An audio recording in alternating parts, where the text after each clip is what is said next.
अस्सलाम वालेकुम स्टूडेंट्स। ये हमारा लेक्चर में मैंने आपको कोर्स की इंट्रोडक्शन के बारे में बताया था, जो मैं बता चुका हूँ। तो आज पहला चैप्टर है, इस वजह से हम पहले चैप्टर से स्टार्ट करते हैं। पहले चैप्टर के अंदर जो है काफ़ी सारे टॉपिक्स हैं। उनमें से कुछ टॉपिक आज के लेक्चर के लिए मैंने सेलेक्ट किए हैं। तो सबसे पहले क्या है, डेटा है। ये हम इसमें से चेक करेंगे कि व्हाट इज़ डेटा, डेटा क्या है, व्हाट इज़ इंफॉर्मेशन, इंफॉर्मेशन क्या होती है। ठीक है, कुछ ऐसी चीजें जो मैं स्लाइड्स के अंदर मैंने रखी हुई हैं, ऐसा कंटेंट है जो आपने स्लाइड्स की तरफ से देख के लिखना है। लेकिन याद रखना बेटा, अब आप बीएस लेवल पर हैं। बीएस लेवल होने की वजह से आप जो है बिल्कुल जो है सिर्फ और सिर्फ स्लाइड्स पर नहीं रहना, आपने एक्स्ट्रा इन्फॉर्मेशन लेनी है, डिफरेंट सोर्सेज से जाके करनी है।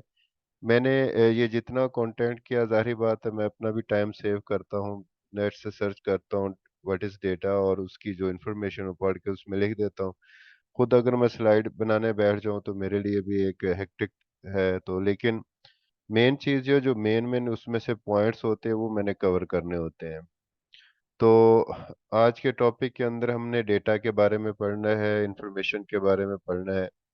उसके बाद हम इसके दरमियान में जो मेजर डिफरेंस है वो पढ़ेंगे। जो बेसिक एक डिफरेंस तो लाजमी ऐसा है जो डेटा को इंफॉर्मेशन के साथ और इंफॉर्मेशन को डेटा से अलग करता है। लेकिन जब आप बड़ी क्लासों में जाते हैं, डेटा और इंफॉर्मेशन में कोई खास फर्क नजर नहीं आता। अब उसके बाद नेक्स्ट जो है वो है what is Meta data, what is file, what are file processing systems, disadvantages of using old traditional file systems. तो हम ये पढ़ेंगे कि फाइल प्रोसेसिंग सिस्टम कौन कौन से हैं, हम अपनी रूटीन के अंदर कौन कौन से फाइल प्रोसेसिंग यूज़ करते हैं। जो कि हम विंडोज़ यूज़ कर रहे होते हैं ऑपरेटिंग सिस्टम, उसके अंदर जो फाइल प्रोसेसिंग सिस्टम है वो हम कौन सा यूज़ कर रहे हैं, वो मैं आपको थोड़ा सा उसको ओवरव्यू भी बताऊंगा। तो फाइल के बारे में पढ़ेंगे कि फाइल होती क्या है। मैं फिर बार बार यही बता रहा हूँ कि जो हमारे स्लाइड्स के अंदर कंटेंट्स हैं, आपने उसी के ऊपर नहीं रहना। जो मैं साथ साथ बताता जाता हूँ, एक्सप्लेनेशन दूंगा, उसको भी आपने अपने नोट्स का हिस्सा बनाना है। तो लास्ट पे हम जो पढ़ेंगे disadvantage of using old traditional file system. ये सवाल जो है बड़ा इंपॉर्टेंट है, ये डिफरेंट अंदाज से आपकी बुक के अंदर जो है मौजूद है। लेकिन जो डिसएडवांटेजेस हैं वो सब में सेम ही है। किसी में दो ज्यादा होंगे, किसी में दो कम होंगे। लेकिन मेन मेन जो डिसएडवांटेजेस हैं जिसकी वजह से ये पुराने फाइल सिस्टम जो है वो खत्म हो गए, इनके पढ़ाने का मकसद सिर्फ ये है कि हमें पता चले कि जो नया हमारा सिस्टम आया है वो डेटाबेस मैनेजमेंट सिस्टम्स है या डेटाबेस सिस्टम है, वो किस तरह इससे बेहतर है। जब हमें इसकी खामियों को पता चलेगा तो हमें पता चलेगा कि उसके अंदर ये वाली खूबियां मौजूद है। जैसे कि आप कोई एक न्यू मोबाइल यूज़ करते हैं, तो पहली दफ़ा आपने वो मोबाइल यूज़ किया तो उसके अंदर काफ़ी सारे फीचर थे। कुछ देर के बाद आपको बुरा लगने लग जाता है, ठीक है। लेकिन अगर आप इससे पहले वाला वर्जन देखें कि लोगों के पास इससे हल्के वर्जन मौजूद है, तो आप कहेंगे कि मेरे पास एक बेहतर वर्जन मौजूद है, ठीक है। तो जब भी हमने देखना है किसी तरफ के भी इसके एडवांटेजेस हैं या डिसएडवांटेजेस, तो इसके मद्दे मुकाबल जो दूसरे हमारे पास सिस्टम्स होते हैं उसको हमें स्टडी करना पड़ता है। तो एक हमारे पास फाइल प्रोसेसिंग सिस्टम है, और एक जो नया आया है वो डेटाबेस मैनेजमेंट सिस्टम है, ठीक है। अब डेटाबेस मैनेजमेंट सिस्टम भी बेटा अब ये ऑब्सलीट होता जा रहा है, लेकिन बड़ी बड़ी ऑर्गेनाइजेशन में भी यूज़ हो रहा है, तो इसकी डिमांड है। तो इस वजह से जो है ये आपकी बुक्स में पढ़ाया जाता है। आपने बिल्कुल इस चीज़ के ऊपर अभी बहस नहीं करनी, क्योंकि जब आप ये एक दफ़ा डेटाबेस मैनेजमेंट सिस्टम पढ़ लेंगे तो फिर आपके जहन में वेरियस आइडियाज़ आएंगे, बहुत सारे जो है आपके विजन ब्रॉड होगा। आप ये कहेंगे कि मैं इस तरह की भी एप्लीकेशन बना सकता हूँ, इस तरह की भी एप्लीकेशन बना सकता हूँ। फिर आप इसके बाद नो सीक्वल या मोंगोडीबी टाइप इस तरह के सिस्टम्स पढ़ेंगे, तो आपके ज़हन में और भी तरह के फिर आपके हाइब्रिड कॉन्सेप्ट्स भी आने शुरू हो जाएंगे। तो इसलिए इनका पढ़ना ज़रूरी है ताकि आपका जो विजन है वो क्लियर हो और विजन ब्रॉड हो, ठीक है। तो ये टॉपिक्स हैं जो आपने अभी इस लेक्चर के अंदर पढ़ने हैं। तो सबसे पहले है कि व्हाट इज़ डेटा, लेकिन डेटा से पहले पढ़ने से कि डेटा की जो टर्म है वो, और इंफॉर्मेशन की जो टर्म है जो यूज़ करते हैं हम, जब आप बड़ी क्लासेस में आते हैं तो ये इंटरचेंजेबल ही है, ठीक है। मतलब कि ये बिल्कुल सेम तो नहीं है, लेकिन बट दे आर सेम, ठीक है। लेकिन इसमें एक मेजर डिफरेंस है। Data is defined as individual facts. Data क्या करता है, is defined as individual facts, while information is the organization and interpretation of those facts। ठीक है। डेटा क्या है, एक इंडिविजुअल फैक्ट है, जबकि इंफॉर्मेशन जो है वो डेटा को मिला के और उसको सीक्वेंस में रख के, कि जिससे कोई एक मीनिंगफुल स्ट्रक्चर जो है वो क्रिएट हो सके, जिसके ऊपर हम कुछ डिसीजन ले सकें। तो वो हमारे पास क्या बन जाती है, इंफॉर्मेशन। जैसा कि यहाँ पे बड़ी अच्छी एग्जांपल दे दी गई है, तो जो ब्रिक्स है ना वो डेटा है। और ब्रिक्स के बाद जो एक एक इमारत और एक स्ट्रक्चर जो है वो तामीर होता है, वो हमारे लिए इंफॉर्मेशन है, ठीक है। आप देखें कि उसी उन्हीं ब्रिक्स से जो क्या है, एक घर भी बन जाता है, एक मस्जिद भी बन जाती है, एक स्कूल भी बन जाता है, एक कॉलेज भी बन जाता है। एक डिफरेंट अंदाज से आप उसका जो स्ट्रक्चर है वो तामीर कर सकते हैं। उन्हीं ब्रिक्स से आप जो है द बुर्ज खलीफा जैसी बड़ी बड़ी इमारतें भी बना सकते हैं, ठीक है। मे बी द बुर्ज खलीफा में वो ब्रिक की ना यूज होती है, कुछ और यूनिट इस्तेमाल होता है, लेकिन वो होगा जो स्मॉलेस्ट यूनिट होगा, that is called at data, ठीक है। डेटा होगा तो डेटे को अरेंज करेंगे तो हमारे पास एक मीनिंगफुल इंफॉर्मेशन, मीनिंगफुल चीज बन जाएगी। उस मीनिंगफुल चीज को हम क्या बोलते हैं, इंफॉर्मेशन बोलते हैं। Ultimately, you can use the two components together to identify and solve problems। अब इससे इससे मुराद ये ली जा रही है कि आपने डेटा के ऊपर ही प्रोसेस करना है। डेटे को इंफॉर्मेशन में कन्वर्ट करने के बाद ही करते हैं। तो डेटा होगा तो इंफॉर्मेशन बनेंगे, इंफॉर्मेशन होगी तो आप उसके ऊपर कोई प्रोसेस कर सकेंगे और फिर कोई प्रॉब्लम सॉल्व कर सकेंगे। Below we will take a deeper dive into the data versus information and how these elements can work together in business decision making. तो ज़ाहिर बात है, आपके पास जब डेटा होगा, डेटा से फिर आप मीनिंगफुल इंफॉर्मेशन लेंगे और मीनिंगफुल इंफॉर्मेशन लेने के बाद आप कोई एक डिसीजन मेकिंग कर सकते हैं। मिसाल के तौर पर आप यू फ़ोन के अंदर हैं और आप चीफ एग्जीक्यूटिव है यू फ़ोन के, तो आपके पास बहुत सारे ऐसे लोग काम कर रहे होंगे जो डेटा कलेक्ट कर रहे होंगे। मिसाल के तौर पर एक आदमी की आपने ड्यूटी लगा दी है, कोई एक ऐसा सिस्टम बनाया जो सिर्फ ये चीज़ नोट करे कि कौन से लोग कितने बजे, कितनी तादाद में, कितनी देर तक कॉल्स करते हैं, ठीक है। तो आपने देखा है कि ज़्यादातर लोग जो हैं जो जॉबियंस होते हैं, हाफ ऑफ द पॉपुलेशन जो है वो मेल्स की है। तो ज़्यादातर मेल जो है वो ड्यूटी पर होते हैं पाकिस्तान की अगर हम बात करते हैं। कुछ परसेंटेज जो है ख़वातीन की भी है जो जॉब्स करती हैं। तो सारा दिन ज़ाहिर बात है जॉब के अंदर मसरूफियत होती है, तो जो उनको कॉल करने का टाइम मिलता है तो वो किस वक्त होता है, ज़ाहिर जॉब आवर्स के बाद होता है। तो वो नोट कर लेते हैं कि जॉब आवर्स के बाद ना ये इन्फॉर्मेशन है। तो वो फिर ऐसा पैकेज देते हैं कि ज़ाहिर बात है शाम के वक्त तो ज़्यादा इस्तेमाल हो रहा होता है। तो वो फिर एक डिसीजन लेते हैं, वो एक मीनिंगफुल इंफॉर्मेशन लेके आता है, वो सब सारी कॉल्स को कलेक्ट करता है, फिर देखता है उसमें से टाइम किस पॉइंट पे ज़्यादा जो है लोग कॉल्स कर रहे हैं एक दूसरे को, वो एक डेटा यूज़ कर रहे हैं, इंटरनेट यूज़ कर रहे हैं। तो वो अपने जो है सीईओ को, चीफ एग्जीक्यूटिव ऑफिसर को वो पेश करते हैं इंफॉर्मेशन बना के।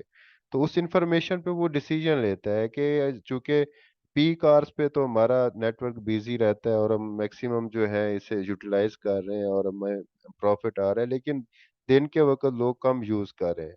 तो क्यों ना हम एक ऐसा पैकेज दे दें जिसको दिन के वक्त लोग इस्तेमाल करना शुरू करें, शाम के वक्त भी इस्तेमाल करें, दिन के वक्त भी। तो वो ऐसा पैकेज दे देते हैं कि वो इतना सस्ता होता है कि आप लोग उसको यूज़ करना शुरू कर दे तो दिन के वक्त भी इस्तेमाल होता है, ठीक है। तो कुछ लोग जो इस्तेमाल नहीं करते वो दिन के वक्त भी इस्तेमाल करते हैं, ठीक है। तो उनका सिस्टम जो होता है, जो नेटवर्क सिस्टम, वो यूटिलाइज होता है और वो भी प्रॉफिट अर्निंग कर रहे होते हैं। तो डेटे को हमने कन्वर्ट करना है इंफॉर्मेशन में, ताकि कोई मीनिंगफुल स्ट्रक्चर क्रिएट हो सके और इस मीनिंगफुल स्ट्रक्चर के ऊपर हम कोई डिसीजन ले सके। ठीक है। तो डेटा और इंफॉर्मेशन में यही फ़र्क है। डेटा अकेला एक फैक्ट है, जबकि इंफॉर्मेशन जो है एक मीनिंगफुल स्ट्रक्चर है उस डेटे का। ठीक है, जिसकी बुनियाद पर हम क्या कर सकते हैं, उसके ऊपर डिसीजन मेकिंग कर सकते हैं। अब इसकी टिपिकल जो डेफिनेशन है वो आपने लिखनी है, यहाँ से आपने चेक करना है। मैं थोड़ा सा आपको पढ़ा भी देता हूँ। Data is defined as collection of individual facts or statistics.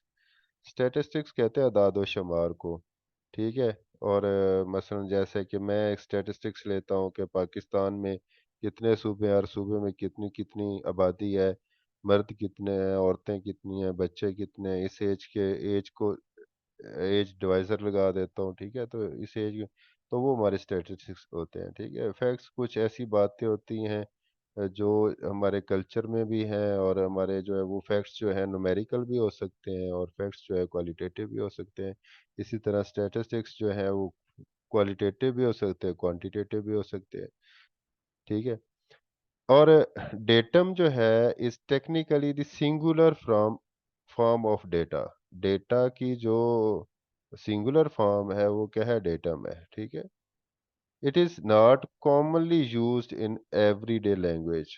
लेकिन जो डेटम है वो हम ज्यादा यूज नहीं करते, बिकॉज सिंगुलर हम प्लूरल इसका यूज करते हैं। Data can come in form of text. अब आपके पास जो डेटा है ना वो टेक्स्ट की फॉर्म में भी होता है, जब मैसेज करते हैं टेक्स्ट की फॉर्म में। ठीक है। ऑब्जर्वेशन भी हो सकती हैं, आपकी कोई ऑब्जर्वेशन भी हो सकती है, कोई आपके फिगर्स भी हो सकते हैं, कोई मैच देखा है उसके बारे में आप अपनी एनालिसिस भी कर सकते हैं, इमेजेस की सूरत में भी हो सकता है, नंबर्स की सूरत में, टेक्स्ट के अंदर नंबर्स भी आ जाते हैं, वीडियोस में भी हो सकता है, ग्राफ्स में की सूरत में भी हो सकता है, सिंबल्स की सूरत में भी हो सकता है। यानी कि कुछ भी ऐसा सिंबल जो आपको इंफॉर्मेशन दे रही हो, और इंडिविजुअल हो तो डेटा होगा, और अगर कलेक्टिवली हो और वो सीक्वेंस के अंदर हो, मीनिंगफुल स्ट्रक्चर हो, तो वो हमारे पास इंफॉर्मेशन बन जाती है। For example data might include individual prices, weights, address, ages, names, temperatures, dates और डिस्टेंसेस। ठीक है। तो मसलन अगर आप इंडिविजुअल की बात करते हैं तो इंडिविजुअल का वेट कितना है, इंडिविजुअल का जो है एज कितनी है। अगर ये दो चीज़ें हम ले लें तो हम अपने इलाके में तमाम लोगों का वेट और एज मालूम कर लें और उसको एक टेबुलर फॉर्मेट के लिखते हैं कि इतने लोगों का जो है वेट इस कैटेगरी में आता है कि वो 40 से 50 किलोग्राम के दरमियान में है और उनकी एज इतनी है। ठीक है। और फिर 50 से 60 किलोग्राम वाले कितने हैं, 60 से 70 वाले कितने हैं। तो वो जो है हमारे पास एक इंफॉर्मेशन बन जाएगी। ठीक है। टेबुलर फॉर्म के अंदर उसको लिखेंगे। अब होगा क्या कि उस इंफॉर्मेशन के ऊपर हम अब डिसीजंस भी ले सकते हैं। अगर हम हेल्थ डिपार्टमेंट से हैं तो हम कहेंगे यार यहाँ इस एरिया में तो जो लोग हैं वो ज़्यादातर जो है उनकी एज के हिसाब से वेट नहीं है, तो हो सकता है खुराक की कमी हो यहाँ पर, यहाँ पर कोई इशू हो, तो वो हेल्थ डिपार्टमेंट और फौरी तौर पर इसका नोटिस लेते हैं और वो उसके ऊपर काम करना शुरू कर देते हैं। ठीक है। तो ये जो डेटा है वो एक इंडिविजुअल फैक्ट्स है, उसके ऊपर डिसीजन नहीं ले सकते, और इंफॉर्मेशन जो है उसके ऊपर हम डिसीजन ले सकते हैं। इंफॉर्मेशन जो है वो डेटा से मिलकर ही बनी होती है और ये एक कंक्रीट कंस्ट्रक्शन होती है और स्ट्रक्चर होता है। Data is raw form of knowledge and on its own does not carry any significance और purpose। लेकिन डेटा जब मिलता है सीक्वेंस में तो वो फिर क्या होता है, उसका अपना एक पर्पस होता है, उसकी अपनी एक सिग्निफिकेंस होती है, अहमियत होती है। In other words, you have to interpret data for it to have meaning. Data can be simple and may even seem useless until it is analyzed, organized and interpreted। Data तब तक useless है जब तक उसको आप analyse ना कर लें, एक प्रॉपर अंदाज में उसको ऑर्गेनाइज ना कर लें, चाहे टेबुलर फॉर्मेट में हो, चाहे बुलेट्स फॉर्म में हो, या उसको आप इंटरप्रेट नहीं कर सकते। ठीक है। तब तक वो जो है जिसके ऊपर आप डिसीजन ना ले सकें तब तक वो डेटा ही रहेगा। जब आप उसके ऊपर डिसीजन लेना शुरू कर दो वो डेटा क्या कहलाएगा, इंफॉर्मेशन कहलाएगा। अब डेटा जो है उसकी दो टाइप्स है, मेन उसकी दो टाइप्स है। क्वांटिटेटिव डेटा होता है और दूसरा क्या होता है, क्वालिटेटिव डेटा होता है। It provides in numerical format है, ठीक है। ये जो इंफॉर्मेशन देता है क्वालिटी डेटा जो है, जब ये इंफॉर्मेशन बनता है तो हमें न्यूमेरिकल फॉर्मेट में देता है, ठीक है, 1 2 3 की format. Like the weight, weight किस में आएगा, 30 किलोग्राम, 80 किलोग्राम, 60 किलोग्राम। वॉल्यूम है, वो भी वॉल्यूम होगा, तीन 3 क्यूबिक मीटर है, 30 क्यूबिक मीटर है, 20 क्यूबिक। कॉस्ट है तो कॉस्ट भी आनी शुरू हो जाएगी, ठीक है। तो ये जो है जितना भी डेटा जो न्यूमेरिकल फॉर्मेट के अंदर हो, that is known as the quantitative data. Similarly qualitative data क्या कौन सा होता है, is descriptive but not numerical. ये डिस्क्रिप्टिव होता है लेकिन न्यूमेरिकल नहीं होता, ठीक है। लाइक द नेम, सेक्स और आई कलर ऑफ अ पर्सन। अगर आप किसी का नेम पूछें तो वो भी तो जाहिर बात है डेटा है। उसकी सेक्स पूछे तो वो मेल है फीमेल है, ठीक है। और आई कलर या उसका आई कलर क्या है, ठीक है। हम पाकिस्तान में ज़्यादातर ब्राउन है, ब्लैक है, ठीक है। और कुछ एरियाज में ब्लू भी है। तो ये डेटा की दो टाइप्स हैं। ये आपने बेटा अच्छे तरीके से याद करना, पेपर में अक्सर ये 3 नंबर का 5 नंबर का ये क्वेश्चन आ जाता है और उसकी एग्जांपल्स भी पूछी जा सकती हैं। डेटा और इंफॉर्मेशन क्या है, डेटा क्या है, इंफॉर्मेशन क्या है, ठीक है। अब इंफॉर्मेशन क्या है, हम पढ़ेंगे कि इंफॉर्मेशन क्या है। Information is defined as knowledge gained through study, communication, research or instruction. Essentially, information is the result of analyzing and interpreting pieces of data. जब हम डेटा को मिलाकर, डेटा के टुकड़ों को मिलाकर उसको इंटरप्रेट करते हैं, उसको एनालाइज करते हैं और उसको मीनिंगफुल स्ट्रक्चर के अंदर कन्वर्ट करते हैं, तो वही डेटा हमारे लिए इंफॉर्मेशन बन जाता है। Whereas data is individually figures, numbers और graphs। जबकि डेटा खुद कुछ नहीं होता है सिवाय इसके कि कुछ नंबर्स हैं, कुछ ग्राफ्स हैं, ठीक है। और परसेप्शन है किसी चीज का। For example a set of data could include temperature readings in a locations over several years. Without any additional context those temperatures have no meaning. However, when you analyze and organize that information, you could determine the seasonal temperature pattern or even broader climate trends. अब इसमें जो ये बात समझा रहा है बेटा वो ये है कि आपके पास अगर इंफॉर्मेशन हो कि आपके सामने कि इंफॉर्मेशन लिखी हो, डेट्स वगैरह साथ ना डाली हो, सिर्फ टेम्परेचर ही टेम्परेचर लिखा हो साथ, तो वो हमारे पास डेटा है। लेकिन अगर आपके एक टेबुलर फॉर्मेट के अंदर आपके सामने हो कि इस डेट को ये टेम्परेचर रहा, इस डेट को ये टेम्परेचर रहा, फिर वो एक पूरे मंथ की समरी आ जाती है कि पूरे मंथ का एवरेज टेम्परेचर इतना था, फिर 3 माह का एवरेज टेम्परेचर इतना था, अगले 3 माह का एवरेज टेम्परेचर इतना था, अगले 3 माह का, तो पूरे साल को 4 हिस्सों में डिवाइड करके उसने बताया। तो अब उसके ऊपर हम डिसीजन ले पा रहे हैं कि यार इन दिनों में जो है वो गर्मी ज्यादा होती है, इन दिनों में टेम्परेचर कम है, सर्दी है, इस दिनों में बहुत टेम्परेचर कम है और सर्दी बहुत ज्यादा हो जाती है। लिहाजा गर्मियों के दिनों में कौन कौन सी फसलें उगती हैं, तो हमें ये इन दिनों में इस ये टेम्परेचर जो है इन क्रॉप्स के लिए बेहतर है, इन क्रॉप्स के लिए बेहतर है, सर्दियों में इन क्रॉप्स के लिए बेहतर है। कितनी बारिश होती है, किस हफ्ते में कितनी दफा बारिश होती है, कौन सा रेनी सीजन है। तो पूरे साल की ना एक टेबुलर फॉर्मेट के अंदर जो वेदर फोरकास्टिंग है, जो या पिछले साल हुई होती है, ठीक है, जो प्रिडिक्शन भी कह सकते हैं, जो पिछले साल हुई हो उसको हम, जो हमारे पास वो सैंपल्स हैं हमारे पास के, उसी की बेस के ऊपर हम आगे प्रिडिक्शन भी कर सकते हैं। तो ये चीजें जो है उनके ऊपर हम डिसीजन ले सकते हैं। जिसके ऊपर डिसीजन ले सकें वो डेटा हमारे लिए इंफॉर्मेशन कहलाता है, क्योंकि वो वेल ऑर्गेनाइज्ड अंदाज के अंदर होता है, मीनिंगफुल अंदाज में होता है। अब ये क्वेश्चन बड़ा इंपॉर्टेंट है, आपने ये तो लाजमी स्लाइड याद करनी है कि data is collection of facts while information puts those facts into context. Data तो सिर्फ फैक्ट्स होते हैं लेकिन इंफॉर्मेशन उसको कॉन्टेक्स्ट के अंदर ले आता है जिसके ऊपर डिसीजंस हो सकते हैं। While data is raw and unorganized, information is organized। ये अनऑर्गेनाइज्ड होता है और ये ऑर्गेनाइज्ड होता है। Data points are individual and sometimes unrelated. Data points जो होते हैं इंडिविजुअल होते हैं और they are not linked together mostly, लेकिन sometimes they are also linked. Information maps out the data. Information क्या करती है, हर डेटे को दूसरे डेटे के साथ जोड़कर एक स्ट्रक्चर तामीर करती है। जैसे मैंने ब्रिक्स वाली मिसाल आपको बताई थी कि अगर वो ब्रिक्स हैं तो मिलके क्या बनाती हैं, एक बिल्डिंग बनाती हैं। तो वो इंडिविजुअल मिलके क्या करते हैं, एक इंफॉर्मेशन बन जाती है। Map out the data, map out the bricks, provide the big picture view of how it all fits together. उसमें ये फिर इंफॉर्मेशन हमें ये बताती है कि हर डेटा कैसे कैसे फिट हुआ है और कैसे वो एक न्यू इंफॉर्मेशन और कैसे एक बिग पिक्चर बनी है।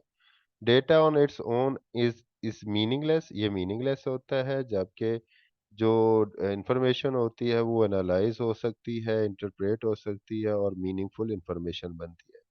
Data doesn't depend on information, information के ऊपर डिपेंड नहीं करता, लेकिन जो इंफॉर्मेशन है डिपेंड्स ऑन डेटा। ये बड़ा बारीकी वाला पॉइंट है कि इंफॉर्मेशन उस वक्त बनती है जब डेटा होगा, तो डेटा की अहमियत ज़रूर है।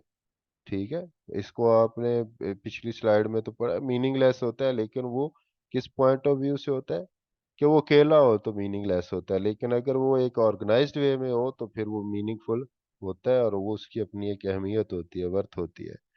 Data typically comes in the form of graphs, numbers, figures, or statistics, while information is typically presented through words, language, thoughts, and ideas. Data isn't sufficient for decision making. Data decision making के लिए sufficient नहीं होता, but you can make decision based on information. लेकिन information के ऊपर आप decisions ले सकते हैं। तो अगर अब मैं थोड़ा सा इसको रिवाइज कर देता हूँ आपका, चूंकि हमने क्या कुछ पढ़ा है, डेटा के बारे में पढ़ा है कि डेटा क्या है। ठीक है, और डेटा का जो बेसिक जो डेफिनेशन है वो हमने पढ़ी है। फिर इंफॉर्मेशन पढ़ी है, इंफॉर्मेशन, और उसके बाद major differences between data and information. अगर आप मुझको कहो कि इसमें से एक वो पॉइंट निकालें जो वाकई इन दोनों के दरमियान में डिफरेंस क्रिएट करता है, तो आपने वो पॉइंट्स भी निकालने हैं। एक पॉइंट होगा बस, बाकी ये तो बेसिक डिफरेंसेस हैं। ठीक है, फिर अभी हमारा जो नेक्स्ट टॉपिक है, what is file. A file is a container in a computer system for storing information। ठीक है, फाइल क्या चीज़ है। अब चूंकि हम डेटाबेस पढ़ रहे हैं तो सबसे पहले हमें ये भी पढ़ना चाहिए कि फाइल क्या है। ठीक है, फाइल इज अ कंटेनर, ये एक ऐसा कंटेनर है, एक ऐसा बॉक्स है जिसके अंदर जो इंफॉर्मेशन जो है ना वो स्टोर हो जाती है। और ये फाइल के अंदर याद रखिएगा जो पॉइंट मैं अभी आपको बता रहा हूँ, एक फाइल अगर टेक्स्ट फाइल है उसमें जो डेटा स्टोर होगा वो एक खास पैटर्न में स्टोर होगा। ठीक है, और इसकी एक्सटेंशन डॉट टीएक्सटी रख देंगे। अगर आपकी पिक्चर है तो वो भी एक फाइल है, उसमें जो डेटा स्टोर होगा वो उसकी जो एक्सटेंशन हम बनाएंगे डॉट जेपीजी। तो ये जो एक्सटेंशन ये शो करती है कि इसका डेटा किस पैटर्न पे स्टोर हुआ है। डॉट गिफ आएगा तो फिर वो क्या होगा कि उससे ये पता चलेगा कि इसमें डेटा कैसे स्टोर हो रहा है। जब आप प्रोग्रामिंग करेंगे और ये बेसिक लेवल पे जाके फाइल्स को ओपन करना सीखेंगे और ओपन करने के फंक्शन खुद बनाएंगे, सी के बिल्ट इन फंक्शन ना यूज करें तो खुद अपने भी बना सकते हैं। लेकिन उसके लिए बेटा थोड़ा सा आपको जो है प्रोग्रामिंग में एक्सपर्ट होना पड़ेगा। ठीक है, मुश्किल नहीं है, आसान है, लेकिन उसके लिए थोड़ा सा टाइम देना पड़ता है, कुछ जो है ना वक्त सर्व करना पड़ता है। Files used in computers are similar in features to that of paper documents used in the library and office file। ये फाइल वैसे ही है जैसे आप अपनी पेपर यूज करते हो उसी तरह की फाइल होती हैं, लेकिन ये डिजिटल फॉर्मेट में होती हैं और ये इस कंप्यूटर में स्टोर हो सकती हैं। अब स्टोरेज प्लेसेस जो है ये पढ़ाने की ज़रूरत नहीं है, आपको पता है कि स्टोरेज प्लेसेस कौन कौन सी होती हैं, उसमें परमानेंट कौन सी होती है और नॉन परमानेंट कौन सी होती है। There are different types of files such as text files, आपने टेक्स्ट फाइल के अंदर भी काम किया होगा। डेटा फाइल्स भी होती हैं, डायरेक्टरी फाइल्स भी होती हैं, बाइनरी एंड ग्राफिक फाइल्स भी होती हैं। ठीक है, and these different types of files store different types of information in different pattern। हर एक का पैटर्न डिफरेंट है, उसको सेव करने का और उसको एक्सपेंड करने का। उसकी नई फाइल कैसे क्रिएट होगी ये फिर ऑपरेटिंग सिस्टम के ऊपर होता है, लेकिन उस टाइप की एक्सटेंशन के ऊपर वो कैसे क्रिएट होगी वो उसका अपना एक फॉर्मेट है। ठीक है, तो फाइल्स जो है आपकी, जो वीडियो बनती है वो भी एक फाइल है। वीडियो और इमेज में क्या फ़र्क है ये आपने एक दफ़ा नेट से सर्च कर लेना है कि वीडियो और इमेज में क्या फ़र्क है। वीडियो भी वो सारी इमेजेस ही होती हैं, लेकिन वो तमाम इमेजेस क्या होती हैं, एक सेकंड में कम से कम 15 इमेजेस जो है ना एकदम रोटेट होते हैं। ठीक है, वो फिर आगे चलते जाते हैं, वो तेज़ी से जब वो इमेजेस आप व्यू करते हैं तो आपको ऐसे एहसास होता है कि कोई चीज़ चल रही है। ठीक है, और वो वीडियो की सूरत में आपके सामने आ रही है। अच्छा, अभी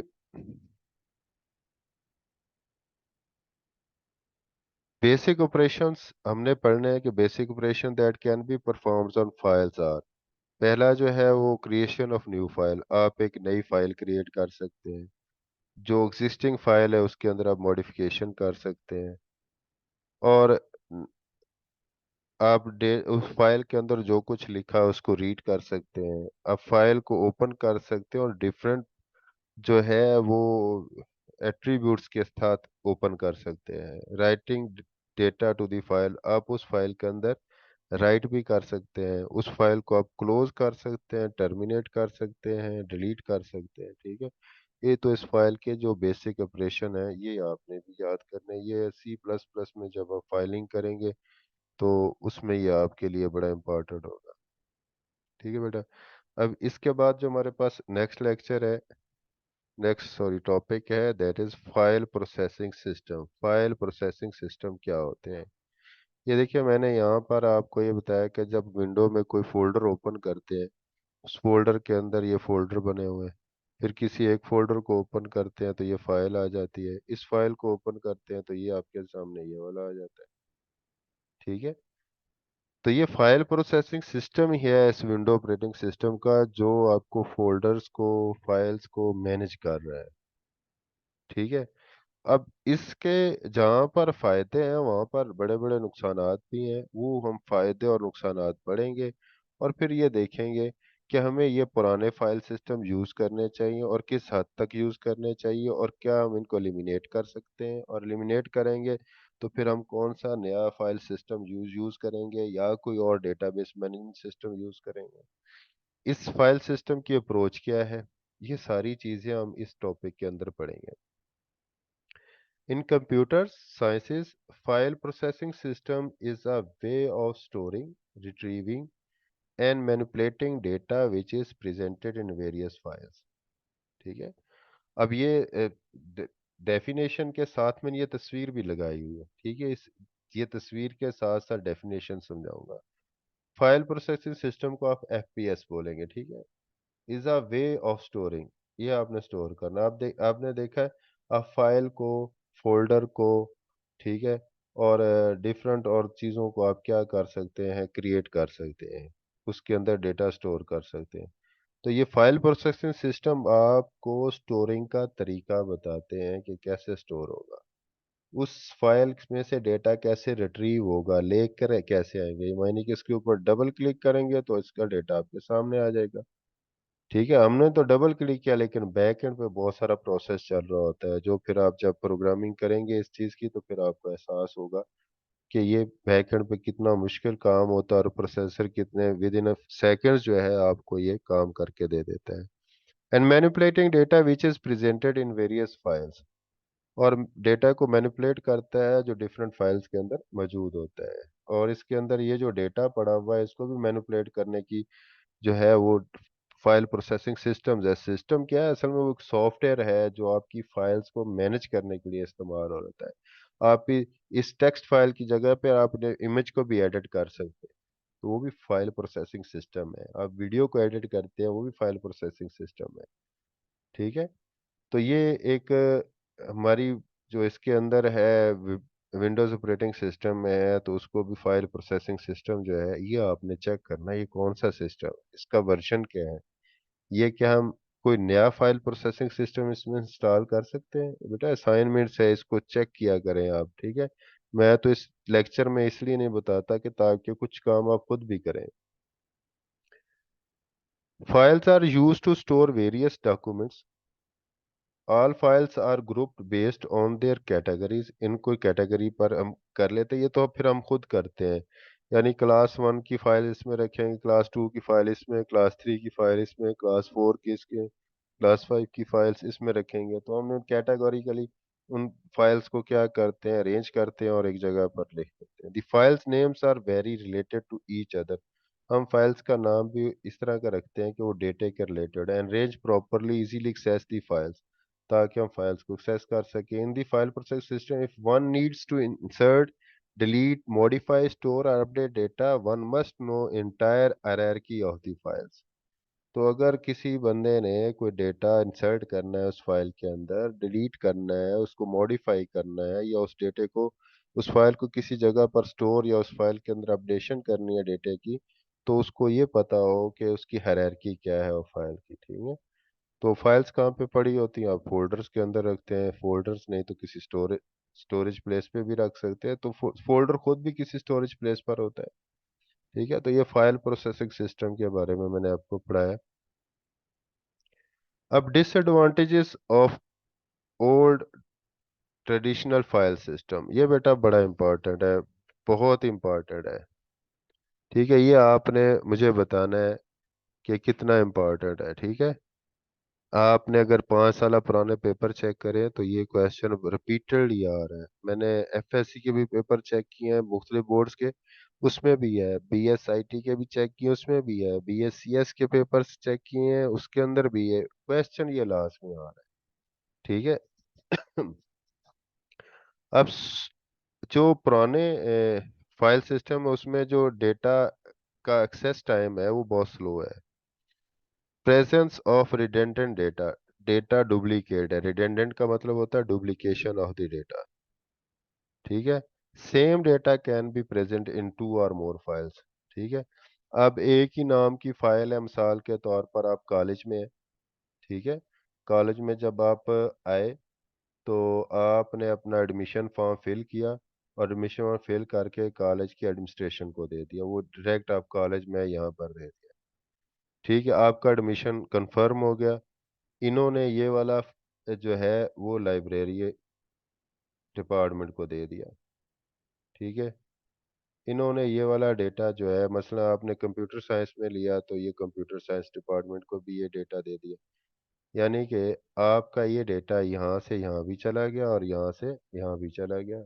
और बाज का ऐसे भी होता है कि आपका नाम उस फाइल के अंदर 2 मरतबा भी हो सकता है, कि आपने पहले एक फॉर्म दिया फिर दूसरा फिर फॉर्म दे दिया, 2 दफा नाम हो सकता है। और सेम कैटेगरी में आपने अप्लाई किया। ठीक है। तो वो उसमें आ जाएगा। ठीक है। तो वो सबसे बड़ा मसला ये है कि हम रिडेंडेंसी को नहीं रोक सकते, डुप्लीकेशन को यहाँ पर नहीं रोक सकते।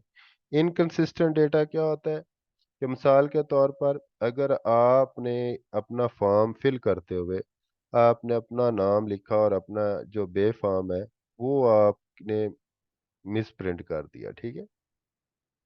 और आपने सही तरीके से ना लिखा, टाइपिंग एरर हो गया, लिखते हुए गलती हो गई, तो इस इन्होंने तो ठीक कर दिया, लेकिन यहाँ पर जब आएगा तो यहाँ पर इनके पास जो डेटा पड़ा वो उसमें चेंज नहीं हुई। इसी तरह इनके पास भी चेंज नहीं हुई। जब आपको 6-7 माह गुजर गए, आपके एडमिशन फेडरल बोर्ड में चले गए, ठीक है, तो फिर क्या हुआ, आपका जो बे फॉर्म होगा वो इसी के ऊपर चला जाए। अब कितनी बड़ी गलती होगी कि एक जगह पर चेंज करने से बाकी जगह पर चेंज नहीं आ रही। तो डेटा क्या हुआ, इनकंसिस्टेंट हो गया। तो पुराने फाइल सिस्टम यूज करेंगे तो डेटा इनकंसिस्टेंट हो जाएगा, डेटा रिडंडेंट भी हो जाएगा और डेटा इनकंसिस्टेंट भी हो जाएगा। डेटा इंटीग्रिटी प्रॉब्लम्स आएंगी। Data present in the database should be consistent and correct. To achieve this, data should must specify certain constraints। तो हम इसके अंदर डेटा की इंटीग्रिटी प्रॉब्लम्स भी आती हैं। ये जैसे मैंने अभी आपको बताया कि डेटा डुप्लीकेट भी ना हो, कंसिस्टेंट भी हो और डेटा करेक्ट भी हो। एक जगह पर चेंज करें, सब जगह पर चेंज आ जाए, लेकिन यहाँ पर ऐसा नहीं हो रहा। इसलिए इसमें डेटा इंटीग्रिटी प्रॉब्लम्स भी फेस करनी पड़ती हैं आपको। अब अगर डेटा डिलीट हो जाए या उस फाइल्स जो हैं वो करप्ट हो जाए, वायरस आ जाए, तो डेटा की जो रिकवरी है वो आप नहीं कर सकते। ठीक है। और वो इम्पॉसिबल होती है अगर फाइल प्रोसेसिंग सिस्टम है उसके अंदर ये खूबी मौजूद नहीं होती। उसके लिए फिर आपको थर्ड पार्टी सॉफ्टवेयर यूज़ करने पड़ते हैं, और अगर वो डेटा बहुत ज़्यादा करप्ट हो गया है तो उसकी रिकवरी के चांसेस बहुत कम है। ठीक है। लेकिन ये जो हम नेक्स्ट लेवल पे जो हम डेटाबेस मैनेजमेंट सिस्टम यूज़ करेंगे या डेटाबेस सिस्टम्स यूज़ करेंगे, तो वो हमें ये फैसिलिटीज़ प्रोवाइड करते हैं कि डेटा रिडेंडेंसी भी ख़त्म हो जाती है, डेटा इनकंसिस्टेंसी भी ख़त्म हो जाती है, इंटीग्रिटी भी ख़त्म हो जाती है। ठीक है। और रिकवरी का भी इशू हल हो जाता है। तो वो इस वजह से ये पुराने फाइल सिस्टम लोग अब कम यूज़ करते हैं और डेटाबेस मैनेजमेंट सिस्टम्स की तरफ लोग ज़्यादा आ रहे हैं। Lack of atomicity, operations performed in the database must be atomic, that either the operation take place as a whole or does not take place at all। अब एक जगह पे ऑपरेशन होता है तो बाकी जगह पर ऑपरेशन नहीं हो रहा था, लेकिन डेटाबेस के अंदर जो है वो सारी जगह पर ऑपरेशन हो रहा होता है। जिस जिस जगह पर वो लिंक्ड होता है टेबुलर फॉर्म के अंदर वहाँ पे, जबकि जो पुराने फाइल सिस्टम है इनके अंदर ये लैक ऑफ एटॉमिसिटी है। प्रॉब्लम्स इन कॉन्करेंट एक्सेस, कि आप एक वक्त में एक फाइल को मल्टीपल लोग जो है ना वो एक्सेस नहीं कर सकते। ठीक है। When number of user operation of common data is database is the same time the anomalies arises due to lack of concurrency control। anomalies कहते हैं प्रॉब्लम्स को। ठीक है। तो कॉन्करेंसी कंट्रोल की वजह से कि एक ही वक्त में दो बंदे जो हैं एक फाइल को एक्सेस नहीं कर सकते, क्योंकि जारी बात एक चेंज करेगा तो दूसरा भी चेंज करेगा, तो वो उनके सिस्टम पर तो लोड हो जाएगी, लेकिन जब वो स्टोर करेंगे तो जो लास्ट पे स्टोर करेगा उसी की डेटा जो है ना वो स्टोर हो जाएगा। वो जो पहले वाले ने चेंज तो ओवरराइट हो जाएंगे। तो ये कॉन्करेंसी कंट्रोल की जी भी लैक ऑफ कॉन्करेंसी कंट्रोल भी है, और इस वजह से जो है प्रॉब्लम्स क्रिएट होती हैं। आपकी फाइल्स को कोई भी एक्सेस कर सकता है, आपकी तस्वीरें कोई भी गेट कर सकता है, आपकी फाइनेंशियल रिपोर्ट जो है कोई भी गेट कर सकता है, उसमें मॉडिफिकेशन कर सकता है, इसलिए अनऑथराइज्ड एक्सेस हो जाता है। जबकि नए सिस्टम के अंदर आप पासवर्ड भी लगा सकते हैं और फाइल्स के अंदर चेंज भी नहीं करना दे सकते। और जो उसकी पासवर्ड रिकवरी है वो आसान है, यहाँ पर पासवर्ड रिकवरी जो है वो मुश्किल है। तो ये कुछ ऐसी चीज़ें हैं जो आपने वक्त के साथ साथ सीखनी है। तो ये बेटा क्वेश्चन लाजमी आपने अच्छे तरीके से याद करना है। इसमें एक, दो, तीन, चार, पाँच, छः, सात, आठ, आठ इसके डिसएडवांटेज आपने लिखने हैं। लेकिन मे भी आप नेट से सर्च करें, आपको इससे ज़्यादा इसके मिल मिल जाए, इसके जो डिसएडवांटेजेस मिल जाए। ठीक है। तो आपने नेट से यूज़ करना है। ठीक है। आपकी बुक के अंदर भी मौजूद है। मैं आपकी बुक भी आपको दिखा देता हूँ, मे बी मैंने यहाँ पर ओपन की हो, मेरे ख्याल में मैंने इसको बंद कर दिया है। ठीक है। अभी यहाँ पे टॉपिक एंड करते हैं, आज का लेक्चर ख़त्म होता है, इंशाल्लाह नेक्स्ट लेक्चर के साथ हाजिर होते हैं।